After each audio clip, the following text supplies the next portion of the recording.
नमस्कार दोस्तों।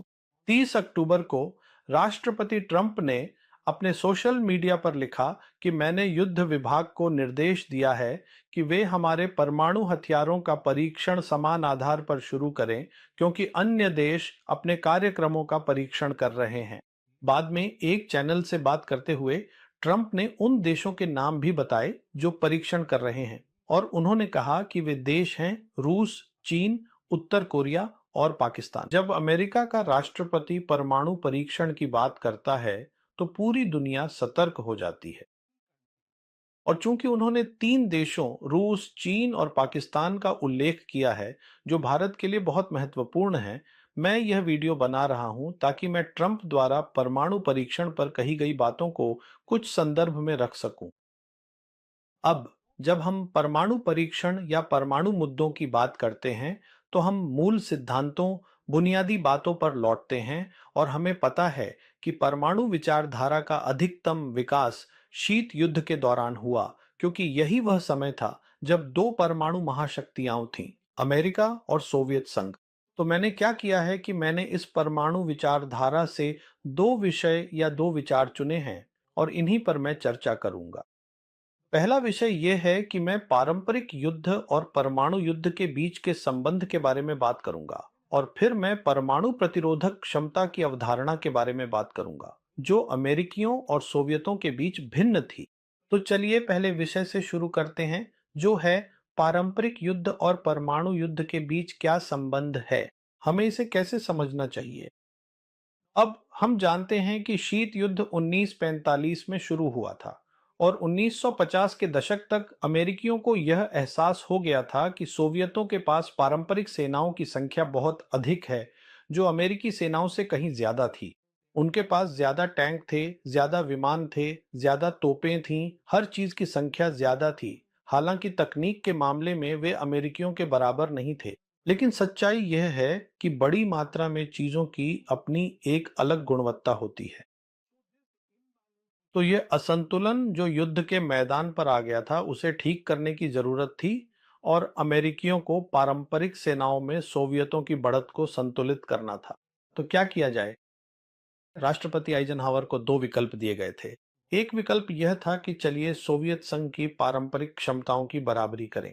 उन्होंने इस विकल्प को अस्वीकार कर दिया। दूसरा विकल्प पूरी तरह से अलग था, जिसे उस समय के अमेरिकी रणनीतिकारों ने सोचा था, और वह यह था कि जब बात बड़ी बमों की आती है, यानी रणनीतिक परमाणु हथियारों की जो शहरों को मिटा सकते हैं, तो अमेरिका के पास सोवियत संघ की तुलना में कहीं अधिक संख्या में ऐसे हथियार थे। अब यह हकीकत थी, और इसलिए अमेरिकी रणनीतिकारों ने सुझाव दिया कि चलिए युद्ध के मैदान में सामरिक परमाणु हथियारों को पेश करते हैं। सामरिक परमाणु हथियार वे हथियार होते हैं जिनकी शक्ति कम होती है। पूरा विचार यह था कि ये सामरिक परमाणु हथियार एक ओर तो सोवियत संघ की पारंपरिक सेनाओं के आक्रमण को अग्रिम मोर्चे तक पहुंचने से पहले ही रोक देंगे, और दूसरी ओर क्योंकि सोवियत संघ के पास उतने बड़े बम नहीं थे जितने अमेरिकियों के पास थे, सोवियत परमाणु युद्ध में नहीं उतरेंगे, क्योंकि यदि तनाव बढ़ा तो वे अमेरिकियों की बड़ी बमों की संख्या की बराबरी नहीं कर पाएंगे। अब यह एक अजीब तर्क था, लेकिन किसी भी कारणवश इसे कभी परखा नहीं गया। तो यह थी अमेरिका की पहली ऑफसेट रणनीति, जिसमें युद्ध के मैदान में परमाणु हथियारों की शुरुआत की गई थी। इसके बाद हुआ यह कि 1970 के दशक तक अमेरिकियों ने एक बार फिर महसूस किया कि युद्ध के मैदान की स्थिति बदल गई है। अब सोवियत संघ के पास भी उतने ही बड़े बम थे जितने अमेरिकियों के पास थे। उनके पास भी उतने ही सामरिक परमाणु हथियार थे जितने अमेरिकियों के पास थे, और उनके पास अब भी बड़ी पारंपरिक सेनाएं थीं। लेकिन कुछ प्रमुख और महत्वपूर्ण तकनीकों में अब उनकी पारंपरिक सेनाएं अमेरिकियों के बराबर थीं। तो एक बार फिर उनके पास बढ़त थी, और उसे संतुलित करना जरूरी था। और वह पहली ऑफसेट रणनीति अब अपनी भूमिका पूरी कर चुकी थी, क्योंकि अब सोवियतों के पास भी उतने ही बड़े बम थे जितने अमेरिकियों के पास संख्या में थे। तो अब कुछ और करने की जरूरत थी। तो अमेरिकियों ने कहा, ठीक है, सामरिक परमाणु हथियार काम नहीं आएंगे, अब हमें लंबी दूरी पर बिना परमाणु क्षमताओं के साथ सटीकता से हमला करने के विकल्प देखने होंगे। गैर परमाणु क्षमताएं। और जब हम इसका इस्तेमाल करेंगे तो हम सोवियत संघ की पारंपरिक सेनाओं के आक्रमण को मोर्चे तक पहुंचने से पहले ही रोक सकते हैं, और इसे दूसरी ऑफसेट रणनीति कहा गया। बेशक अमेरिकियों ने इसे सोवियतों के खिलाफ कभी नहीं आजमाया, लेकिन अमेरिकियों ने इसे 1991 की खाड़ी युद्ध में इराक के खिलाफ जरूर आजमाया था। जिसे दुनिया ने एक नई जंग कहा, वह एक ऐसी जंग थी जिसमें झटका और हैरानी थी, क्योंकि पहली बार अमेरिकियों ने कुछ पूरी तरह अलग दिखाया था। युद्ध नेटवर्क्स, अंतरिक्ष क्षमताओं और पीजीएम का संयोजन, जो कि प्रिसीजन गाइडेड म्यूनिशन है।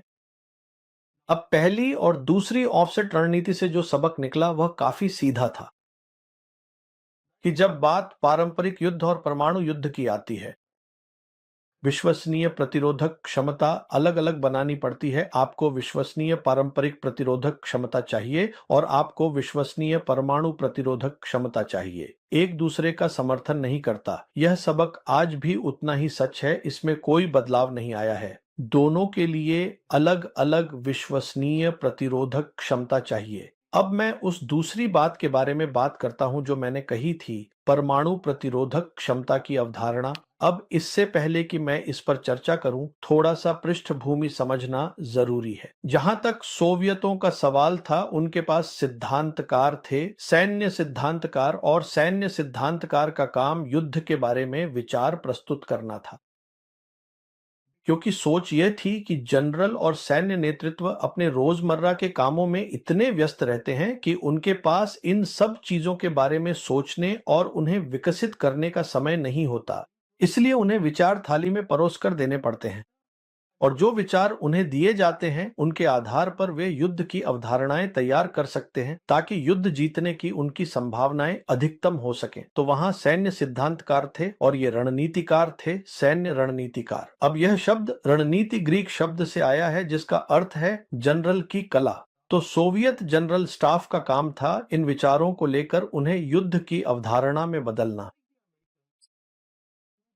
इसके विपरीत अमेरिकियों के पास सैन्य सिद्धांतकार नहीं थे, उनके पास केवल रणनीतिकार ही थे। और जहां तक अमेरिकी रणनीतिकारों का सवाल था, वे इस बात को लेकर बहुत स्पष्ट थे कि जब हम युद्ध के मैदान को देखते हैं तो वहां केवल दो चीजें होती हैं। एक है युद्ध कौशल टैक्टिक्स, और दूसरी है रणनीति स्ट्रैटेजी।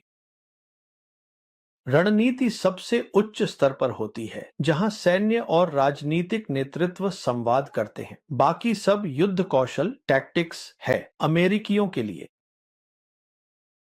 इसका मतलब है कि जहां तक अमेरिकियों का सवाल है, सबसे निचले स्तर पर भी, यानी अग्रिम पंक्ति में कनिष्ठ नेताओं को भी युद्धाभ्यास की कला की समझ होनी चाहिए, क्योंकि वे इसमें शामिल होते हैं। अब जहां तक सोवियत संघ के सैन्य सिद्धांतकारों का सवाल था, उन्होंने कहा कि नहीं, हम केवल इन दो स्तरों को स्वीकार नहीं करते। उन्होंने कहा कि हाँ, रणनीति ही सबसे आगे है, लेकिन जब आप गहराई में जाते हैं तो स्थिति बदल जाती है। तो क्यों न ऐसी क्षमताएं और तकनीकें हों जो गैर परमाणु हों, जो सभी को गहराई में भी मार सके। तो उन्होंने कहा कि गहराई में क्या होगा, चलिए इसे युद्ध का संचालन स्तर कहते हैं।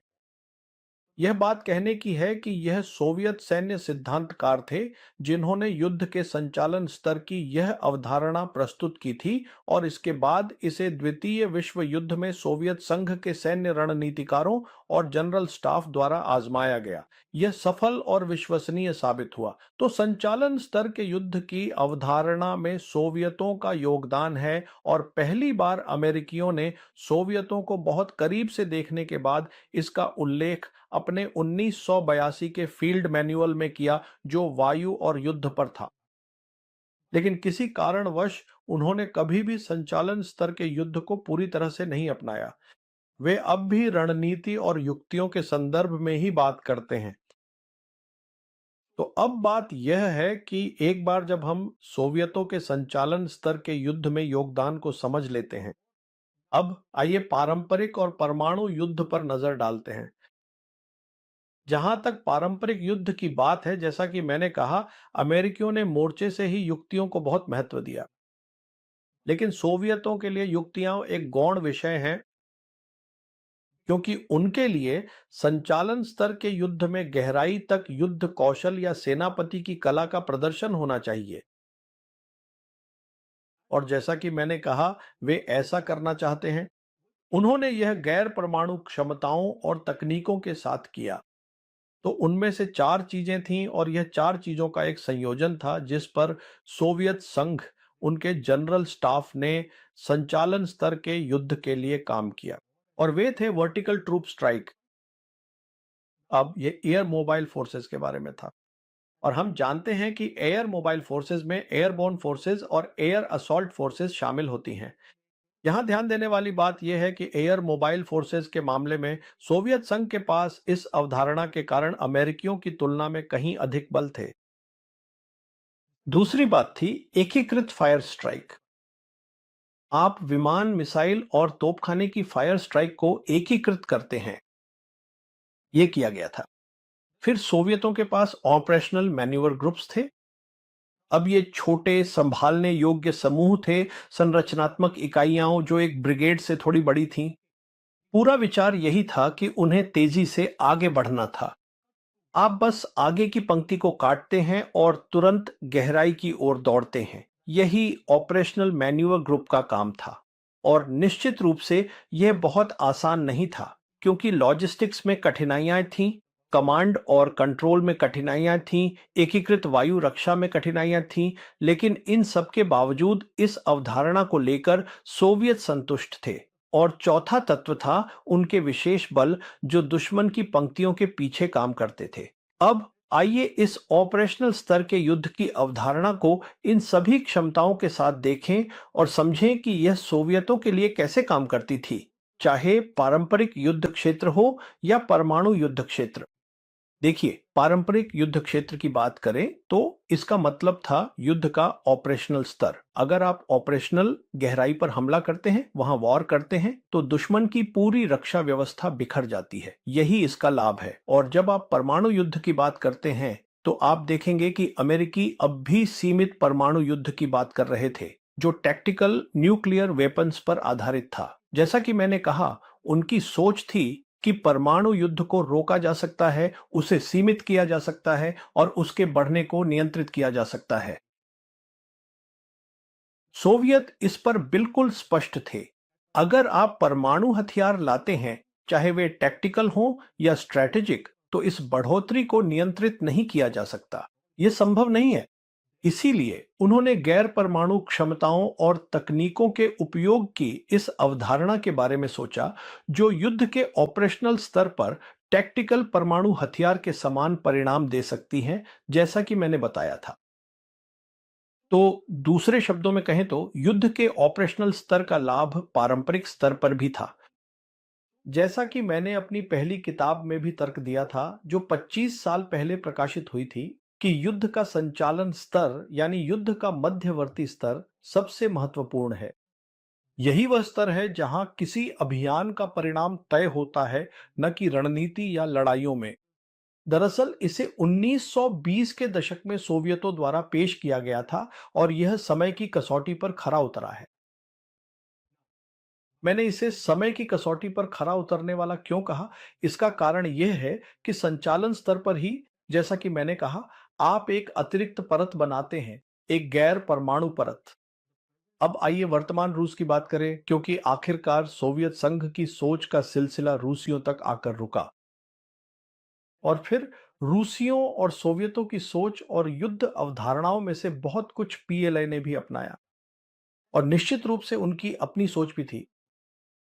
और मैं थोड़ी देर बाद बताऊंगा कि पाकिस्तान की सेना, जो पीएलए के साथ लगातार संपर्क में रहती है, उसने भी वहां से कई विचार अपनाए हैं। अब राष्ट्रपति पुतिन की बात करें तो राष्ट्रपति पुतिन ने हाल ही में कई नई क्षमताओं की घोषणा की है।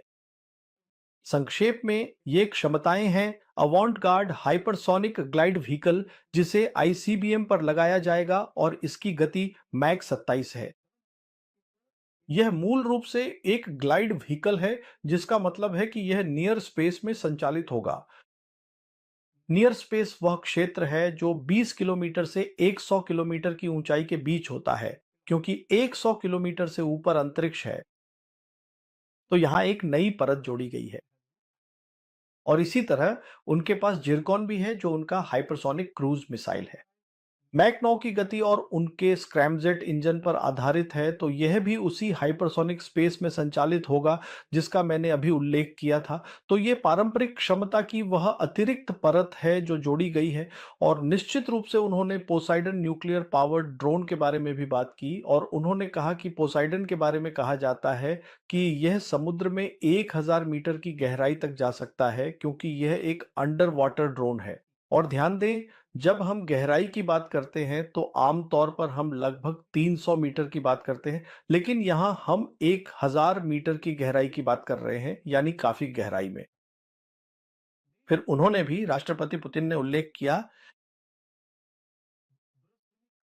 ब्रूस विनिक, मेरी उच्चारण के लिए क्षमा करें, जो एक परमाणु संचालित क्रूज मिसाइल है, और इसका परीक्षण 14,000 किलोमीटर की दूरी पर 15 घंटे की अवधि में किया गया था। और इसमें परमाणु संचालित प्रणोदन है। बिल्कुल, इसका परीक्षण किया गया और परीक्षण सफल रहा। तो दोनों ही मामलों में, पोसाइडन के मामले में भी यह परमाणु संचालित प्रणोदन था, जिसका अर्थ है कि इससे रूस की रणनीतिक क्षमताओं में वृद्धि हुई है। और राष्ट्रपति पुतिन ने कहा कि यह 21वीं सदी के लिए रणनीतिक क्षमता होगी। ध्यान रहे, और भी क्षमताएं हैं, लेकिन अब रूसियों ने, जैसा कि मैंने कहा, इसे जोड़ लिया है। मैं दोहराता हूं, अब उनके पास हाइपरसोनिक ऊंचाइयों पर पारंपरिक हथियार हैं, और फिर उनके पास परमाणु वॉरहेड्स के साथ रणनीतिक हथियार भी हैं। अब पीएलए ने भी इसी तरह की चीज की है। हम जानते हैं कि पीएलए के पास भी विश्वसनीय हाइपरसोनिक ग्लाइड वाहन और विश्वसनीय हाइपरसोनिक क्रूज मिसाइलें हैं। और इसके अलावा उन्होंने फोर्ब्स का सफल परीक्षण भी किया है, जो कि फ्रैक्शनल ऑर्बिटल बॉम्बार्डमेंट सिस्टम है। यह अगस्त 2021 में किया गया था, और इसका मतलब यह था कि एक रॉकेट की मदद से एक हाइपरसोनिक ग्लाइड वाहन को उठाया गया।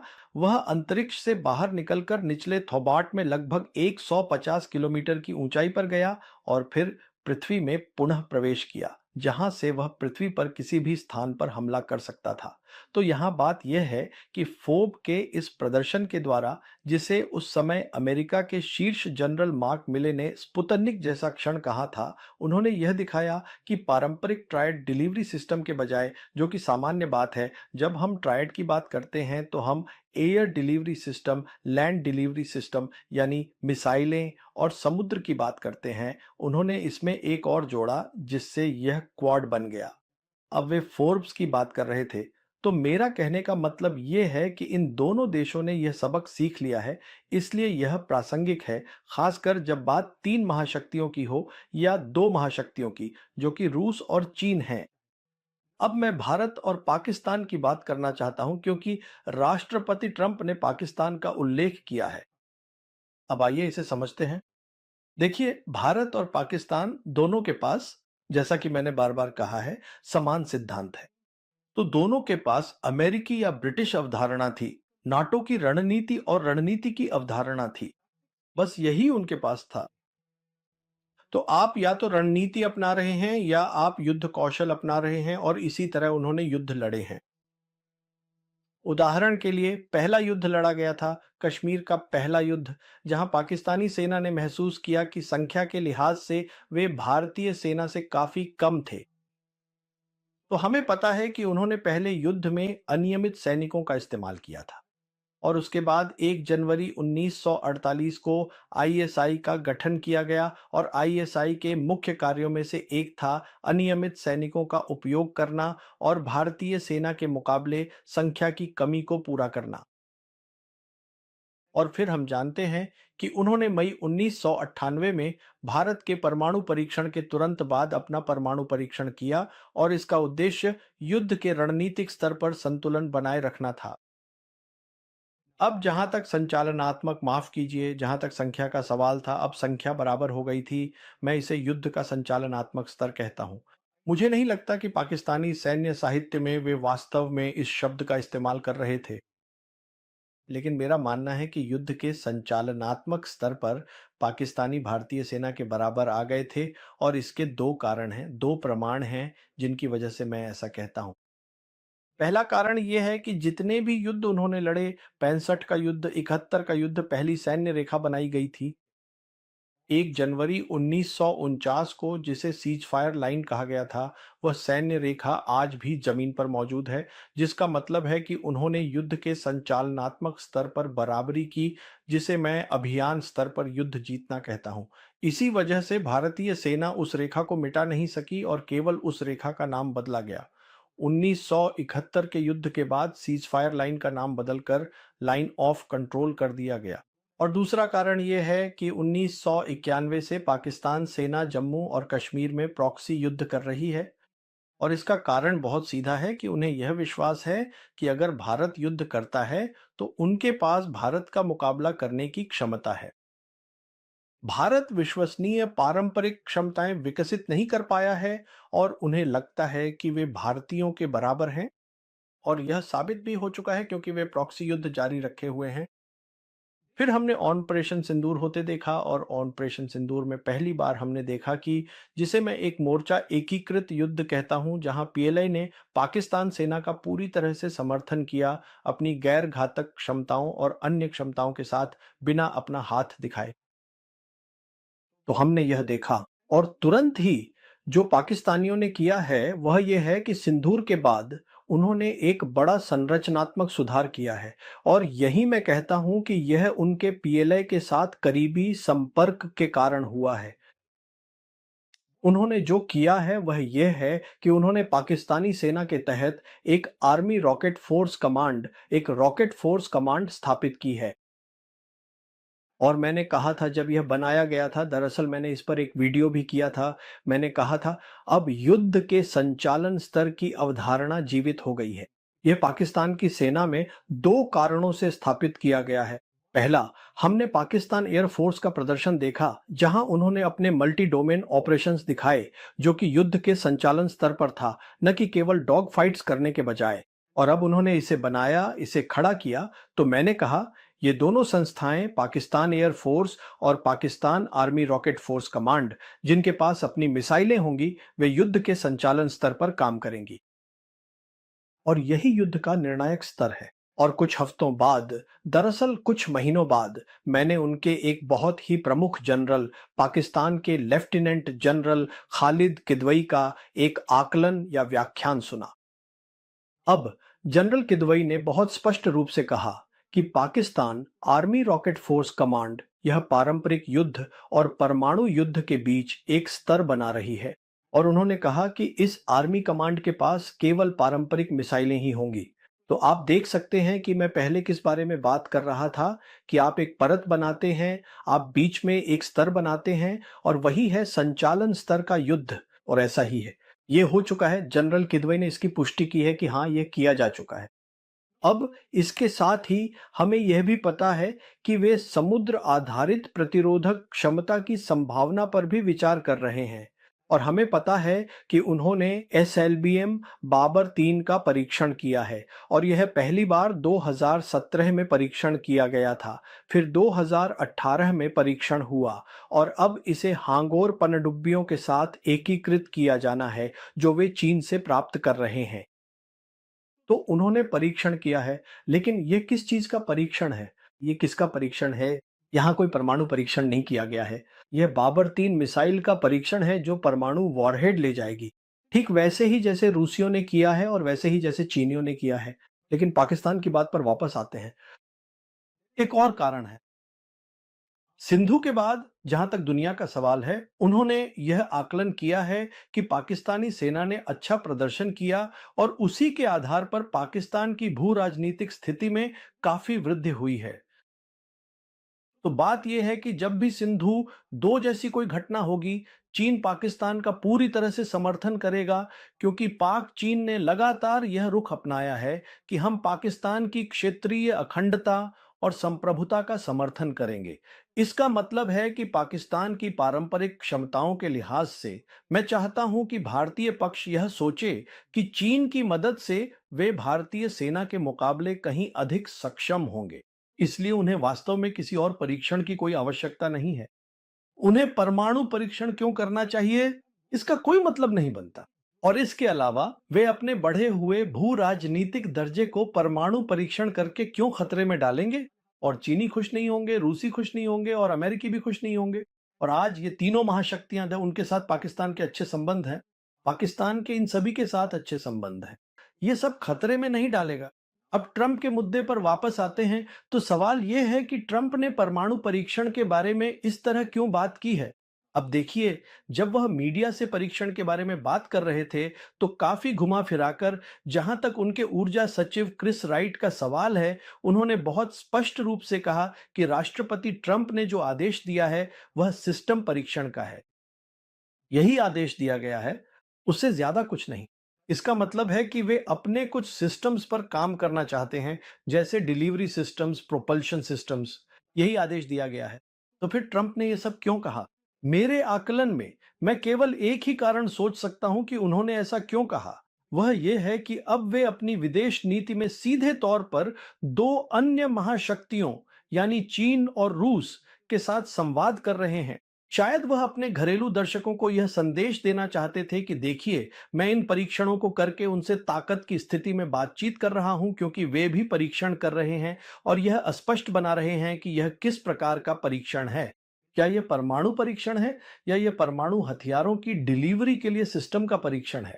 अब अपने अगले वीडियो में मैं युद्ध के संचालन स्तर की इस अवधारणा को और विस्तार से समझाऊंगा और यह बताऊंगा कि आधुनिक युद्ध में यह कैसे बदल गया है और क्यों यह बहुत महत्वपूर्ण है कि भारतीय सेना इस संचालन स्तर के युद्ध को पूरी तरह से समझे। बहुत बहुत धन्यवाद।